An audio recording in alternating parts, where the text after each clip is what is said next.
Hello, testing, testing, testing, testing. This is me testing the audio because I think something's wrong with it, or it has been recently. So that's me testing it to see if it sounds all right.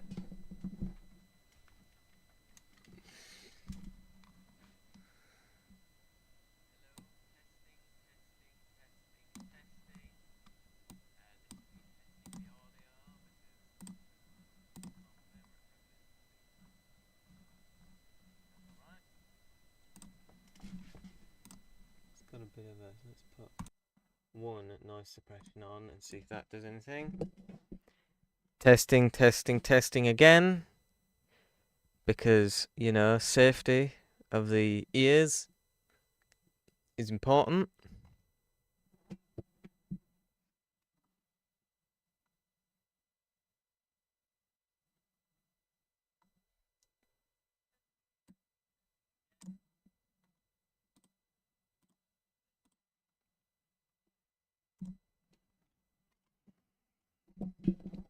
That should be alright.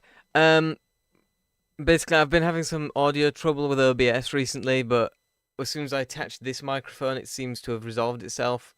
So, I don't know. But anyway, hello everyone. Welcome to the December 2025 monthly update.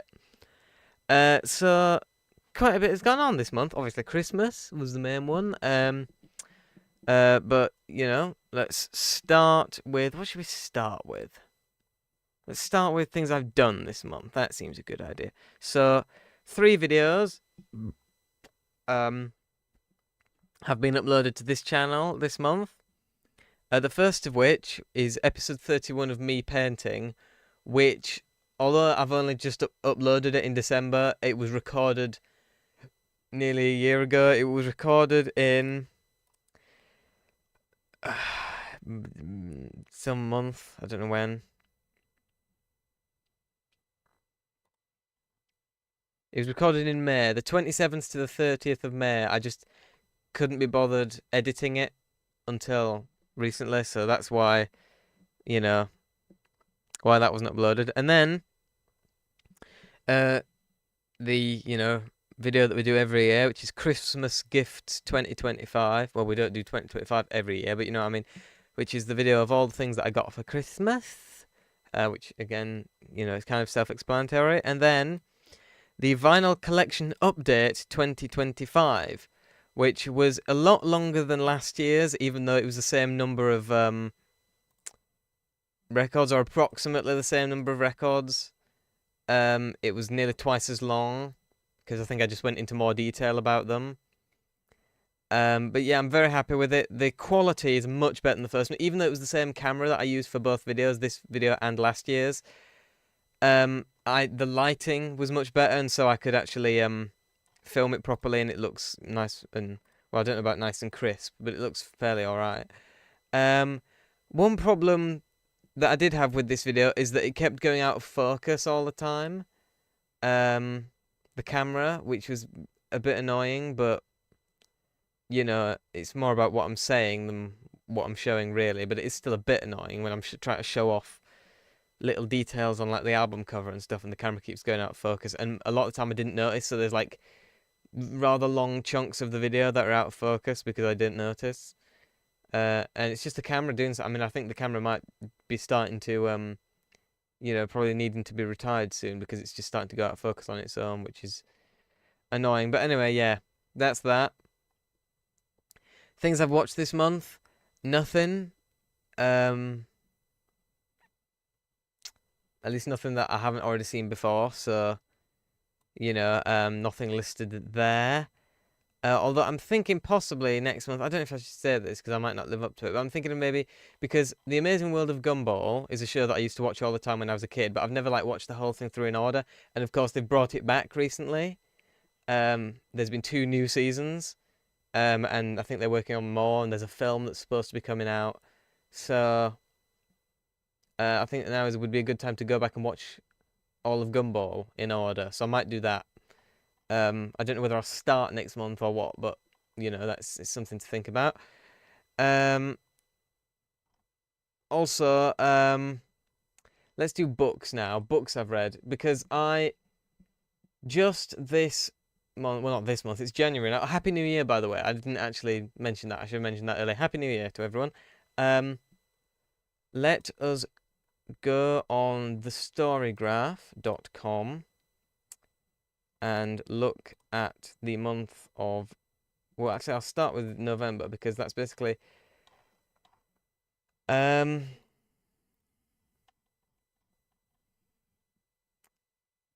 let's do this. Hello everyone. So this is the Storygraph website that people have seen. So this is my reading for 2025. As you can see, started off in January very well with 1,200 pages read and 4 books finished.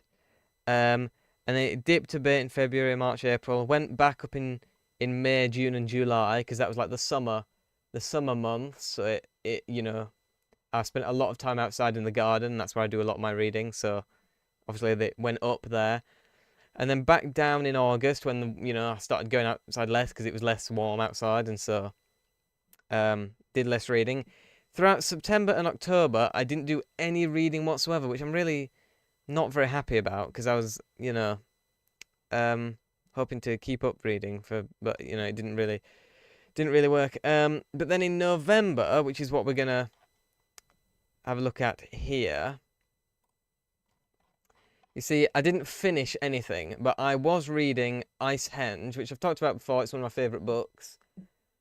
And as you can see, I just bits of reading, on some days, but then again took a big time off until December, where, as you can see, bits of reading, 20 pages there, 5 pages on the 12th, 21, 15, and then I finished it around here.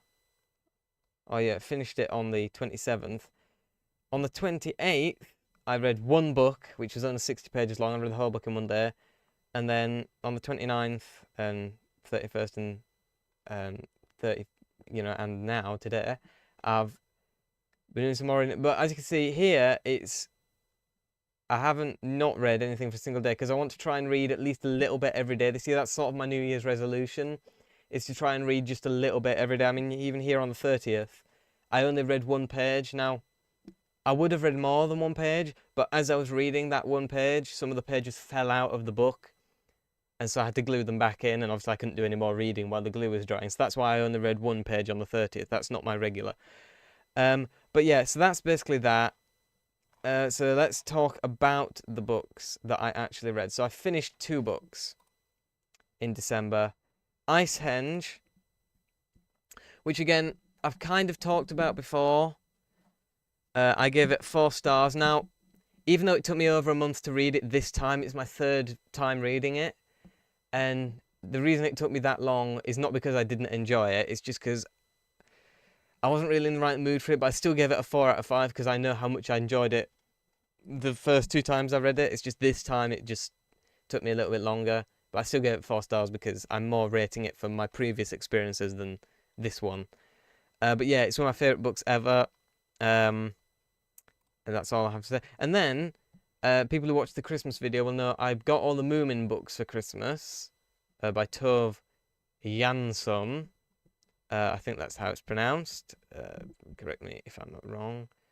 But this was the first one, Moomins and the Great Flood. I gave it 3 stars just because of how short it is, 60 pages. And it's very, I mean, it says fast-paced there.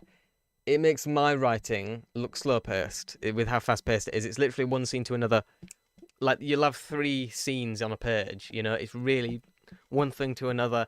And it just made it kind of hard to get into a little bit because of how fast it is. Like, there's no time to slow down and, Obviously, I know who the characters are because I've seen at least 3 adaptations of the Moomins. I've seen part of the 70s felt one when they re-edited it into a film. I saw that. I've seen all of the 90s Moomin series, probably the most famous one, and then I've seen the first 2 series of the more recent one, the 2019 one, Moomin Valley. I think that's what it's called. Is it called Moomin Valley? I think it is. I know there's been a 3rd season of that. and I think a fourth season as well, but I haven't actually seen any of them. Just the first two. Um, so I already knew obviously all the characters, and this is actually slightly different because in this book, the Moomins are actually meant to be like really tiny, which you don't see in any of the adaptations. And they interact with humans, and the humans are the same size, so you don't really notice, or it's not canon to the later books or the TV show. I don't know, but yeah, they're meant to be really tiny. They're meant to live behind people's stoves, according to this book. Because it is like that. It kind of feels like a pilot episode to like how you'd have a pilot episode for a TV show. This feels like a pilot episode to the rest of the series because I know that stuff changes and it's just a very short little thing just to get you into the world. And so I still gave it 3 stars, but it's definitely not the best book I've ever read. And I'm hoping that the later books are better because I've been told that they are, particularly like the last couple of books, because there's 9 books. And the last 2 or 3 are meant to be really, really good, so I'm looking forward to reading them. But obviously I have to read them in order because that's the kind of thing that I do. And then I have started reading another book this month, which I'm about halfway through now, 41% through, which is this Doctor Who and the Mask of Mandragora. So I'm not going to talk about this yet. That's just to give you a little insight onto what I'm up to. But yeah, that's what I'm reading at the moment. And you'll hear me talk about that next month. But yeah, that is sort of my New Year's resolution, is to read at least a little bit every day. So let's, see if I can catch up with that. Now, there is the 2025 reading wrap up. I suppose we can have a little look at this. So I have already looked at this, but it would be good to show it off here. So I finished reading 16 books. Now, if we show my the challenge,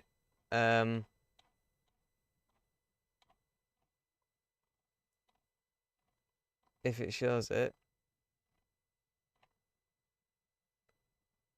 challenges, archive.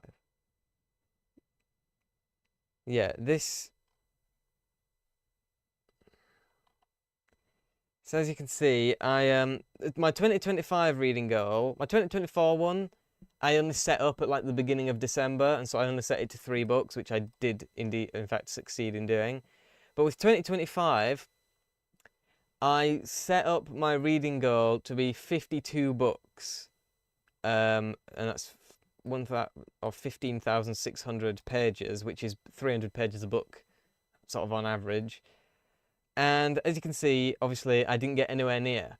But thing is, that wasn't really, because when I set this goal up, if you have a look at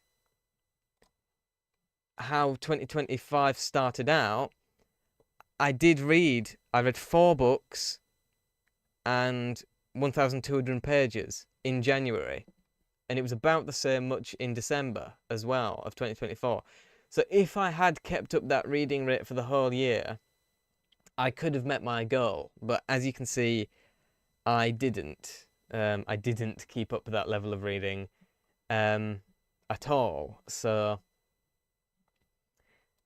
yeah, so for this year, what I've done is I've set my reading goal for 20 books at 200 pages a book average, which is 4,000 pages. So yeah. So that's like, it's still more than I read in 2025. But yeah, I think it's still more than I read, so it's still pushing myself a little bit, but it's much more achievable. But like I said, I could have achieved 1 book a week. I was just lazy. So I'm going to be probably still lazy this year, but hopefully I can at least read that many. Here's hoping. But yeah, anyway, if I do the 2025 reading wrap up, so 16 books, 3,839 pages, which is not bad, I don't think. The first book I read was The Shape of Space by Larry Niven, which again I will have talked about in January, presumably, in the monthly update. I recall quite liking it, but what did I give it? I think I gave it a 3, didn't I? Yeah, 3. So that my first and last book of the year were both 3 stars out of 5. I mean, that's the thing with, because The Shape of Space is a short story collection, and that's the thing about short story collection. Is some of the stories will be really good, and then some of them won't be so. And so you very often, the short story collections that I read, which are all Larry Niven's, because he's, you know, the author that I'm trying to collect every single book of his in order, including the short story collections, which obviously I then have to read because I don't want to buy books that I don't read. That would be stupid.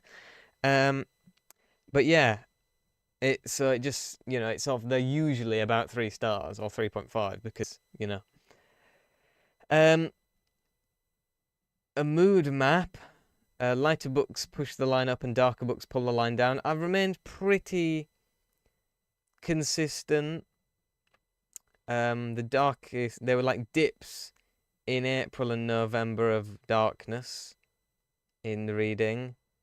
I don't know what books those correspond to. It'd be nice if you could click it and it could tell you. But as you can see, I'm pretty consistent in my mood, apparently, according to this website. Yeah, this is this thing. I've already showed you this. I'm hoping for that to be a slightly more straight line this year.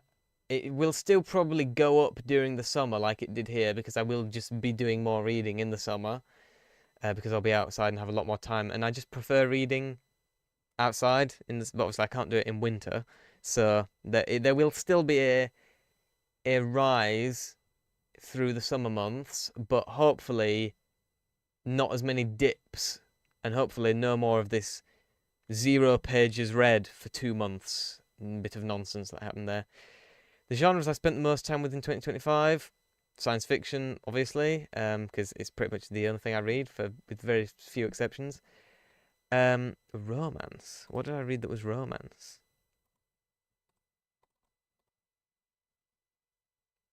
I'll have to check that later, because I don't recall anything being anything like that. Longest book was Ringworld at 342 pages, which was a reread, because I'd already read it quite a few times, and it is my favourite book, as I've talked about quite a bit. Shortest book was that. Average length was 213 pages, which is why I've set the pages goal to be around 200 pages a book, because it's more the average. There's probably going to be some longer books that I read, but a lot of the books I'm going to be reading this year are going to be Doctor Who target novels, pretty much all of which are under 200 pages. So, yeah, it's not going to be they're not going to be very long. The shortest book to read, or the least time spent on a book, was 1 day, with that Moomin's book, and this is embarrassing. It took me 47 days to finish Icehenge this time. Once upon a time, I read that in 3 days, because it's a 3-part book. And I remember the second time I read it, I don't remember how long it took me to read the first time. Still probably won't have been this long, but the second time I read it, 1 day I read part 1, and then part 2, and then part 3. So it took me 3 days. I just wasn't in the mood for it. Which I just, it's how it is. Yeah, it is embarrassing. Just know that is not normal for me. That is a very, very low time for me. Same as that's very high. Authors I spent the most time with: Larry Niven, of course, 5 books, and then Terrance Dicks, 2 books, because he's one of the Doctor Who people. 2025's average rating was 3.5 stars, which makes sense because that is kind of the average, really. 5-star reads was Ringworld, as I said, my favourite book, pretty much perfect in every way, in my opinion. 2025 ratings, I rated 1 book 2 stars, 5 books 3, 5 books 3.5, 3 books 4, and 1 4.5 and 1 5. Some months were better than others. The highest average rating was in February, but the most pages read was in January, which of course we already knew, as we talked about before. Other Storygraph users in your 2025 reads: Foundation by Isaac Asimov, is the most shelved book that I read this year. Yeah, I rated it 3. I really didn't like it. It got a little bit better towards the end, but the thing that I didn't like about Foundation is there's this whole galaxy-wide revolution going on, and we're stuck with people talking about it. Like just sitting around in rooms discussing what's going on rather than actually seeing what's going on. It was just very boring, and I only got halfway through the second book, and it was even worse. I only gave that one a two stars. So that's the most shelved. 102,446 people have that book on their shelves, as far as Storygraph knows. Now, the next book, which I already know what it is, only one user has Nessie, the Surgeon's Photograph Exposed on their shelf, and I know that because I added this book to the website. It says user added there, and that user was me. Now, annoyingly, the website got the author's name wrong. It's Alistair Boyd and David Martin, as you can see here on the cover. And I did put David Martin in when I put it, but then it auto-corrected it to Martin David because there was already an author here, sort of on, there was already an author on this website that was called Martin David, and so it auto-corrected it to that. But I didn't put Martin David, I put David Martin. But the thing is, you can't edit it, even though I put it on the website. It doesn't let me edit it. You have to like submit a request to edit it, and I couldn't be bothered. So basically, I'm just hoping that one day someone else comes along and fixes it, because I can't. I mean, it clearly says David Martin there, so it's not really a problem. But yeah, and this is basically about it's the story of how the famous photograph of the Loch Ness Monster was faked, and it's just a brilliant book. I bought it in Scotland because I've been to Loch Ness twice. And have I been twice? I'm confused now. But yeah, basically one time we went across Loch Ness on a boat. I remember that. And that time I bought this book because obviously around Loch Ness there's a lot of shops that sell Loch Ness related stuff, Loch Ness Monster related stuff. And this book was there, and I got it because I just thought it looked interesting. But apparently it's actually quite a rare book. Like I said, I had to add it to the website. It wasn't already here. And yeah, but basically that's that, yeah. Highest rated was this, which no, it wasn't, because I gave Ringworld a 5, so I don't know what that's all about. You explored the works of 9 new authors, including Anne McCaffrey, Kim Stanley Robinson, and Terrance Dicks. Kim Stanley Robinson, again, I'd already read stuff of his before, Icehenge, multiple times, but, Anne McCaffrey, Restauré, that was an awful book. And she's supposed to be a good author, but that's a really dreadful book, so yeah. Doctor Who and the Crusaders by David Whittaker was a fantastic book. He only wrote 2 books, unfortunately, David Whittaker. He wrote Doctor Who and the Daleks and Doctor Who and the Crusaders, 2 of which are some of the best Doctor Who books that there are. But yeah, unfortunately, those are the only 2 that he wrote, for whatever reason, I don't know why. 9 of the books that you read were part of a series, yeah, mostly the Doctor Who ones, I imagine. I revisited a total of 2 books. Yep. Again, it's not true, but the thing about Icehenge is I had to remove the previous readings, which weren't logged anyway, so it didn't really matter, but I had told it that I'd read it. But it was messing up the page count for Icehenge. It was trying to say I'd read the entire book in one day, which obviously I hadn't. So I had to remove all the previous readings of the book, which was only 2, and add it as if I'd read it for the first time this year, which obviously was not true. I decided to finish 3 of the books you picked up this year, 2 of which were ones just because they were bad. Sculpting Time by Andrei Tarkovsky, which is he's one of the best directors who's ever lived, but he's not a very good writer, and that's just a really boring book. It's more about God than about art, which was not what I wanted to. I wanted to read a book about filmmaking, and he was writing a book about God, and it just not interested in it. Foundation Empire, dreadful. Stopped halfway through because it's just crap. And then Red Mars, this is a different story. I was really enjoying. I read 200 pages of it and I was really enjoying it. But then that was when I took my 2-month break from reading, which wasn't intentional. I just didn't read for 2 months. And then when I wanted to get back into reading, I hadn't read it for 2 months and I'd completely forgotten. So I couldn't carry on from 200 pages in because I could remember any of the characters or anything. But I also didn't want to start again from the beginning because I just wasn't in the mood for it at that time because it's a really long book, 671 pages, and it's the shortest of the 3 books in the trilogy. So yeah, I wasn't really in the mood. But I might be wrong about that being the shortest. But anyway, it's a very long book and it's part of a trilogy, and I wasn't in the mood. So I will get back to that. So basically, that one I didn't stop reading it. I didn't DNF it because I wasn't enjoying it. It just, you know. You read 16 books from your own shelves this year? Well, yeah, that's because I prefer to read in person. I don't have a Kindle. I'd never get one.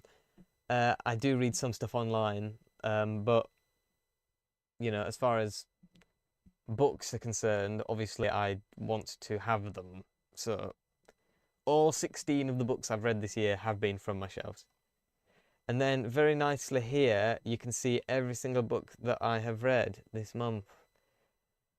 Some pretty good covers there as well, particularly the Flying Sorcerers. That's probably that or Ice Henge are my favourite book covers, and the Moomins are pretty good as well. It's a pretty good book cover. But yeah, so basically that is that for 2025. It's been a pretty good year for reading for me. Yeah. So that is that basically. That's all the stuff, the readies that I've done. Oh, I'm so sorry, Digby. You've been talking the whole time and I haven't been looking at you. I'm very sorry. I didn't realize you were here. I wasn't looking at the chat. Let's read it. Hello, Happy New Year. Happy New Year to 2. Happy New Year to you too, Digby. Hope all is well. It is. Laziness gets to us all. It does. You seem to be a harsh critic. Well, see, now I can't really put context to the comments that you were doing because I wasn't looking at them. I'm very sorry about this. I'm here now. From now on, we can talk live. I'm a harsh critic. Well, I'm just, you know, sometimes I just don't like things, and I'm not necessarily good at criticizing them, but it's like there's little, I don't know, there's some things that I like and some things that I don't like, and I prefer being honest about stuff. For shame. See, I don't know what you were referring to when you said for shame. What is this little symbol next to your top fans? You're my top fan, Digby. That doesn't come as a surprise to me. 75 XP. I don't know what this means. Is this a new feature that YouTube has added? I don't know what that means. Usually the case, directors don't make good books but make stellar movies. Yeah, I mean, I haven't read any other books by any other directors. But basically, he was writing about God and spirituality and stuff, and I thought it was going to be about filmmaking because it's called, you know, the cinema of Andrei Tarkovsky, so I thought it was going to be about... No, Uvelt. Is he? It says you're number 1 here, mate. I'm sorry, you can't argue with the statistics, and at least Uvelt has not been even watching or coming into any of the live streams in years, so... But yeah, how are you? How's your December been? Have you got any New Year resolutions, Dig? Got any New Year resolutions? Mine, as I said earlier, is to try and read a little bit every day. And that's really it. That's the only thing I'd like to do differently this year from last year. I think 2025 has actually been a pretty good year for me. But yeah, you're not bad. I'm glad to hear it. I'm glad to hear that you're not bad. I wouldn't want one of my subscribers to be bad. That'd make me feel bad. You don't at the moment. Well, that's alright. I mean, I've always kind of thought that New Year's resolutions are a kind of a silly idea anyway. I feel like if you're going to do something better, you should just start immediately rather than waiting for the new year, you know what I mean? which is kind of what I've already done with the reading thing. I've been reading every day since like the last quarter of December, but it's so close to the new year that I've made it my New Year's resolution, but it's a bit of a cheat. But yeah, I'm glad you're doing all right. I'm glad you're all right. Now, after all that, hullabaloo, onto the albums that I've listened to. Now, I've listened to quite a few good albums this month, some pretty good ones. Possibly discovered a new favourite band, which we'll get to in a little bit, but we're going to start with Killing Joke, because they're one of these bands that I've just heard about, and it's good. It's a good band. So I've gone through their stuff in order from the beginning, so I started with their debut EP from 1979 called Turn to Red, which is pretty good. Two of the songs on it, the self-titled, or the titular Turn to Red and Almost Red are basically the same song. Just like a different take of the same song, but there's a song in there called Nervous System, which is really, really good. So again, very bad with reviewing stuff, but just a great song. I really liked it. And then I listened to their debut album, which is self-titled, called Killing Joke, which has a completely different sound to the EP. The EP is very electronic and sort of new wavy. Killing Joke is a lot more post-punk, dark, aggressive, kind of Public Image kind of sound. I mean, I do think it's kind of, they're like a cross between three bands based on this album, the self-titled album. They're Talking Heads, Public Image Limited, and Oingo Boingo all mashed together into one band. There's bits of each of those bands in it. And it's great. It's a great album. I really, really liked it. Killing Joke are a great band. That is correct. You said the correct thing there. I mean, the only song I knew them for before was 80s, which I think is probably these days their most famous... Famous? That's not a word. Their most famous song is probably 80s. And I've always really liked that song. I thought it was about time to check out their actual albums. And yeah, that album, Killing Joke, is really good. Their second album, What's This For, from 1981, was not so good in my opinion. There were bits of it that were all right. Follow the Leaders, I think I quite liked. But most of it was very long and sort of drawn out kind of ambient type stuff, which in some cases I'm in the mood for, but I guess I just wasn't when I listened to this. It reminded me quite a bit of Public Image Limited's The Flowers of Romance, which is again another album of theirs, which they pushed it so far into the experimental stuff, which I think is a good thing, because in music you have to experiment to find a new sort of sound. But obviously there are risks to experimenting, and I think they've found one of these risks here, and it's a sound that I didn't like all that much. The album cover is great, however. I really like the cover of What's This For? It's just really sort of strange, surreal looking cover. But the actual music itself was just sort of, sorry. Bloodsport is your favourite. It's a bloody good song. If I'm not mistaken, that one's instrumental, isn't it? If I remember.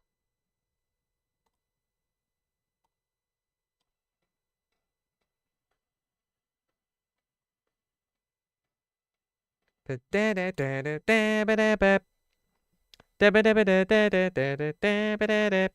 a good one. I do remember listening to that, and I thought, I don't know why they didn't put lyrics to it. It could have been like probably the best song on the album if they'd had some, very cutting, sort of political lyrics to it, but they just had it sort of instrumental. It's still a great song. What's my favourite on that album? I mean, it's a great album. I mean, opening track, Requiem. That's a good one. I just love that whole album. It's a great album. So that's Killing Joke. Very much like their EP. Really, really like their debut album. And then the second album, It's all right, but it's not fantastic. Then we get to about now something fairly interesting happened here. I wanted to get into Bachman Turner Overdrive because again they're one of those bands that you hear songs from and you think it's always a great song. I knew pretty much the only songs I knew, which I think the same songs that everyone knows, are "You Ain't Seen Nothing Yet" and "Taking Care of Business." Two of the greatest songs of all time, and I thought it was about time I get into them, but before you listen to Bachman Turner Overdrive, you have to listen to a band called Brave Belt. Because it is in fact the same band. Before they were called Bachman Turner Overdrive, they were called Brave Belt. But it's exactly the same band. They just changed their name after their second album and became Bachman Turner Overdrive. But so their first album, called Brave Belt from 1971, sounds the least like what they'd go on to. It's very sort of. It sounds a lot like the kind of stuff Fleetwood Mac were doing in the early 70s around the same time. It's a lot more acoustic, a lot more chilled out. You know what I mean? A lot more, probably a bit of weed going on. It's the kind of but not too much, just a little bit. And it's very quite nice. Very little sort of rocky stuff on it. Probably my favourite song from it is one called Any Day Means Tomorrow. I like the whole album, but particularly that song, Any Day Means Tomorrow. If you can check out one song from that album, I'd recommend that one. A very nice song. Most artists struggle to surpass their debut album, but Fleetwood Mac proved to be an exception. That's Fleetwood Mac had about 5 debut albums, didn't they? Because they were about 5 different bands, and I like most of them. But yeah. Just yesterday I re-listened to their 1975 self-titled album because I have, as I'm sure you're aware, I have some vinyl records, and one of them that I have is their self-titled 75 album, which was the first one with Stevie Nicks and Lindsey Buckingham on it. You know this. I don't know why I'm telling you this. You already know this, Digby. But it's just a great album. I've always preferred it to Rumours, but I think it's now starting to surpass Tusk, even. Tusk is one of the greatest albums ever, but that I don't know what it is about it, but I just love that album. But yeah, there's about 5 different versions of Fleetwood Mac, and I like most of them. Like their 90s stuff. It's not fantastic, but not. I didn't want to kill myself while listening to it, but I can't imagine revisiting it very often. But yeah, that was Brave Belt, first album from 1971. Now Brave Belt 2 is when Turner of Bachman Turner Overdrive became Turner. What's his? I think his name's Charles Turner. He became the lead vocalist on Brave Belt 2. And he's a lot more of these sort of gruff, sort of rock vocals. It was Randy Bachman was the lead vocalist on the first album, and he's a lot more sort of, sort of the chilled sort of vocalist. Charles Turner is the more sort of guy. And Brave Belt 2 is really where they start sounding like the Bachman Turner Overdrive that you know from later on in the 70s. I certainly prefer the second album to the first. The first album is great, but this album I think is better. So many great songs from this. I think Never Coming Home is my favourite song on the album. But there's so many great songs. There's Done Robin's Gone. Put It in a Song. Be a Good Man. Another Way Out. Waterloo Country. Loads of great songs on that album. But yeah, I'm starting to prefer Tango in the Night over Rumours, says Mr. Digby. The thing about Tango in the Night is I like some stuff on it. I like Everywhere and I like Little Lies. But the rest of it is just... I really don't like the rest of it. It's just... That's the point for me where they went too far into the 80s production. I mean, Mirage, you can still tell it was recorded in the 80s, but it still sounds like Fleetwood Mac. For me, Tango in the Night doesn't even sound like Fleetwood Mac anymore, which I know is a pretty ridiculous thing to say, because what does Fleetwood Mac sound like with the millions of versions of the band that there have been? But yeah, that's I've always thought Tango in the I've listened to it quite a few times now, but I think Tango in the Night is, in my opinion, their first album since like their second that I don't like. Their first two albums from the 60s are just like the same song over and over again. I mean, six of them literally start with the same intro across the two albums. And then their third album, Then Play On, is for me their first good album. And then it's good albums throughout all of the 70s. There's not a bad Fleetwood Mac album from the 70s. All throughout the 70s, they're all like 10 out of 10 albums. And then Mirage is like maybe a 9 out of 10, and then Tango in the Night. But yeah, it's that. And then you say you've been listening to a lot of Sweet lately. Now, Sweet are the one who did Ballroom Blitz, yes? I think so. Correct me if I'm wrong. I think they're the ones who did Ballroom Blitz. I haven't actually listened to any of their stuff. Gonna be honest with you, I've never even thought about it. Maybe I'll check them out at some point. I think I'm gonna check out what are they called? Slade.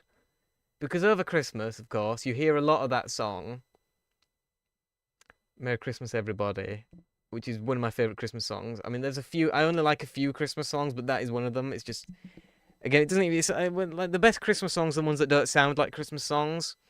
And that one doesn't. It's just a rock song that happens to have Christmas lyrics, and I just really love it. And so I'm thinking of checking out their albums this month. And maybe some more of Bachman Turner Overdrive, because, and I just haven't even gotten to this yet, after Brave Belt 2, we get Bachman Turner Overdrive's self-titled debut album, even though it was, as they were recording it, they thought it was going to be Brave Belt 3. That was the working title, was Brave Belt 3, but then they moved to a different record label, and that record label then convinced them to change their name, and they changed their name to Bachman Turner Overdrive, which admittedly is a much better name for a band than Brave Belt. Yeah. And then this album, thing about these two, Brave Belt 2 and Bachman Turner Overdrive, I think Brave Belt 2 is a better album overall, like it's more consistently good than Bachman Turner Overdrive's self-titled, but self-titled Bachman Turner Overdrive album has, like, the songs that are better are better. Like, there's a couple of songs on this which I have just listened to over and over again in these last, like, week since I've heard the album. The opener, Gimme Your Money Please, 10 out of 10, one of the best songs I've ever heard. Hold Back the Water. Those two, really those two. There's a few others on here as well that are really good, but it's particularly it's Gimme Your Money Please and Hold Back the Water. Those two tracks are just some of the best, like, rock and roll. It's pure rock and roll. It's more rock and roll than the Rolling Stones. The Rolling Stones had all these little other influences coming in. They had a bit of, like, the Indian stuff coming in. They had a bit of the blues in. They had a bit of all this. This album is just, like, there's no dilution. It's rock and roll, and there's nothing else. It's rock and roll. There's no little bits of other genres sneaking in, diluting it, distilling it. It's just diluting and distilling are literally the opposite of each other, aren't they? Thinking about it, that doesn't make sense. It's rock and roll. And the first two tracks, I mean, if I had to recommend any album of all of these, Bachman Turner Overdrive self-titled, for nothing else than the first two tracks. I mean, the rest of the album is great as well, but those first two tracks, Gimme Your Money Please, Hold Back the Water, Digby. Once this live stream is finished, which is going to be very soon, I implore you, if you haven't heard these songs already, click on the link in the description, to Batman Turner Overdrive's self-titled album from 1973. Listen to the first two songs, Give Me Your Money Please and Hold Back the Water. These are, you think in your head what rock and roll is. It's these. This was what these are. But yeah, that easily the best. I mean, again, best album, Brave Belt 2. Is more consistent in its goodness, but Batman Turner Overdrive has higher highs, so I'd say it's probably the better album. But yeah, I just really love it. I really love that. As far as Slade is concerned, Slade is amazing. Very big Slade fan. You say again, only heard the one song. I know they wrote "Come On Feel the Noise," but I haven't heard the version. I've only heard the cover version, the '80s. I can't remember the band that did it. But yeah, I know they wrote it, so there we are. But yeah, I'm gonna go back to their. I mean, like what I've done with these bands here is I like to go through their stuff in order. Unless it's a band that I know a lot of songs from, then I'll pick the album that I know the most songs from. But or in like very specific other circumstances. But if I just want to check out an album, or if I just want to check out a band, I will usually just start at the beginning. So I think that's what I'm going to do with Slade. To be fair, when my brain thinks of rock and roll, it thinks of Smoke on the Water by Deep Purple and Nazareth. I see. Rock and roll. I mean, is Smoke on the Water? Would I call it rock and roll? I don't know. It's more sort of... I would consider Smoke on the Water more hard rock, personally. But then again, genre... I mean, I've talked about this before. Genre is really very useless as an idea. It's just very vague, and you know, you get people get into arguments about like, does a band count as a genre? And it's like, it doesn't really matter. That's not really what genre is for. Really, genre is to roughly group things together, so you can kind of get an idea of what. That's why I always prefer comparing bands to other bands, like what I did with Killing Joke. You can say they're post-punk, but what does that really mean? If you say they're a cross between Public Image Limited, Talking Heads, and Oingo Boingo, assuming people have heard those bands, you can kind of get, oh, I see, you know, and that's just more useful. Quiet Riot did the cover of "Come On Feel the Noise." Thank you for that, Digby. I've heard the name. I've heard the song. But yeah, it's I know. I mean, the only thing I knew is that Slade did the original, but I haven't actually heard their version of it. But yeah, so I think that's my plans for next month. I suppose we'll just get right onto this. Plans for next month are, as far as the albums are concerned, I'm gonna carry on with Batman Turner Overdrive. I'm gonna listen to some Slade, and that's all the plans I've got for the music.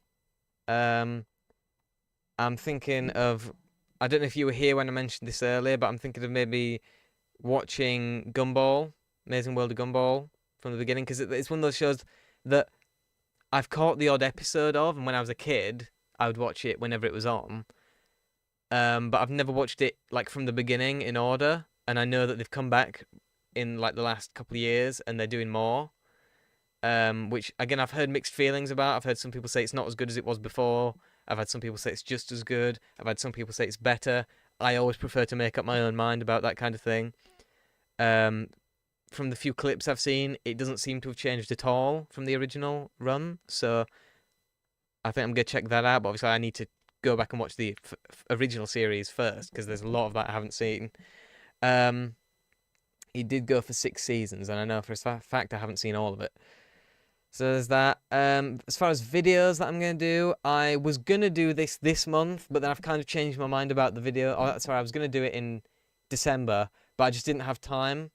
I had to finish editing the vinyl collection update, and I just didn't have time to film this other video. I was going to do a top 10 albums that I've heard for the first time in 2025, because I've seen a lot of music-related channels do like top 10 albums of 2025. But I haven't heard any albums from 2025 because I don't really listen to new stuff, so I haven't actually heard any. But obviously, I've listened to a lot of albums for the first time in 2025. But I just realised there's more than 10 really good ones. And so I think I'm going to do like a tier list instead. So I think that's a video that's going to be coming fairly soon.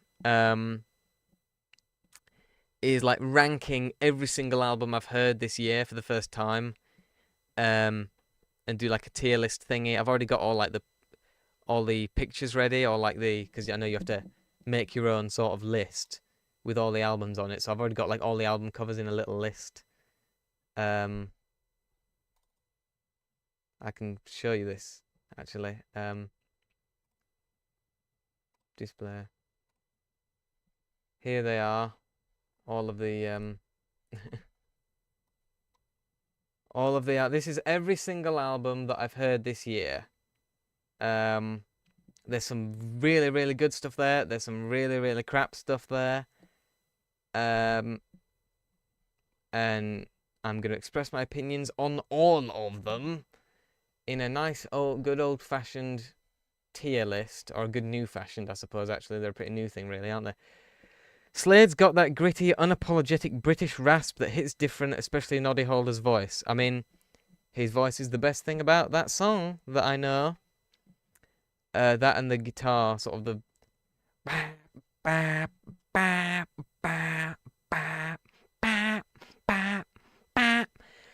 So I'm looking forward to listening to them. Some Harry Nilsson, love to see it. Nilsson Schmilsson is one of the albums I've re-listened to the most this year. It is a fantastic album. I really like Pussycats as well. I'm convinced that like a couple of the songs on there are actually John Lennon doing the vocals, because I know he produced it.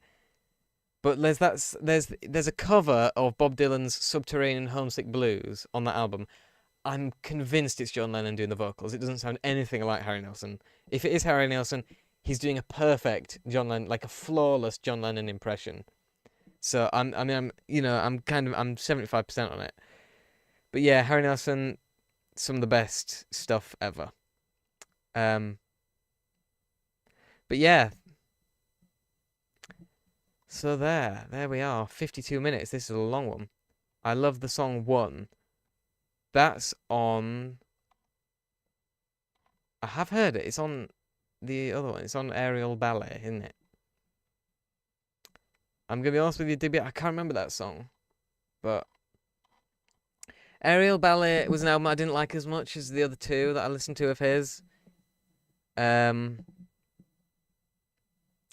was just very sort of... I mean, you can hear the Beatles' inspiration on that album. And it was just a bit too close to the Beatles for my like that like the Sgt. Pepper era Beatles, which I know Sgt. Pepper is like their most famous album, but it's one of my least favorite of like the second half of their, when they started getting really good, like Rubber Soul to Abbey Road. Sgt. Pepper's I've always thought is a bit of a low point, which, I mean, that's not to say it's a bad album, because obviously it's not. It's one of the greatest albums of all time.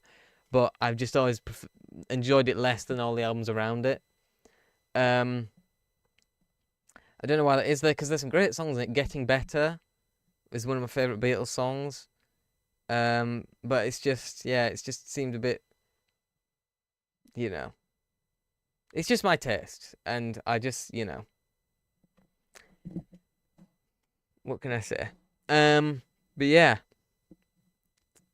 that's that then. So I hope, to be fair, I think the Beatles are better when they are separated instead of together. I agree. I've said this loads of times, that,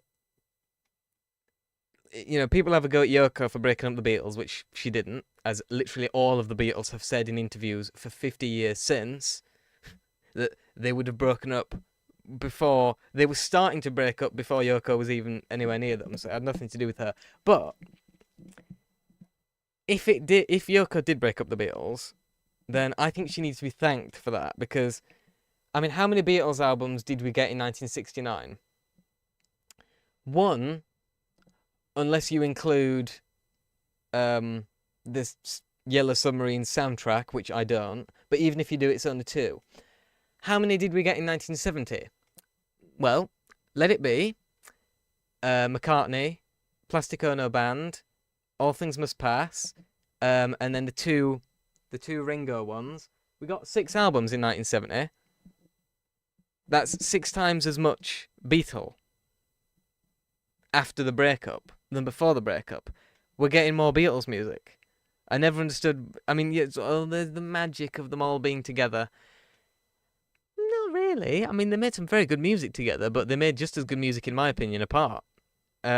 So I completely agree with you. I think they're far superior. And this is, I imagine, how they would have thought about the situation as well.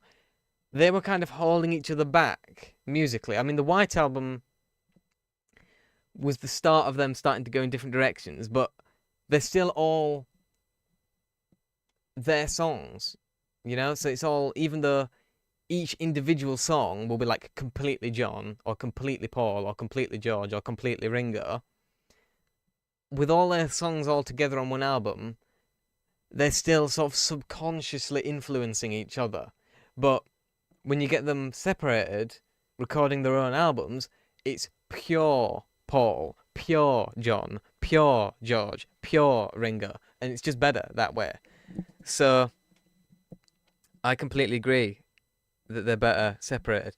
So thank you, Yoko, even though you didn't do it. And I like quite a bit of hers as well, which I know is like even like that's like one of the most controversial things you could possibly say, and one like probably the least popular opinion you could possibly have in regards to music is liking Yoko's music, but I just do. What can I say? So yeah, I think that's probably going to be it for this live stream. Thank you, Digby, for showing up. It's been nice to have a chat with you. I haven't talked to you for a while.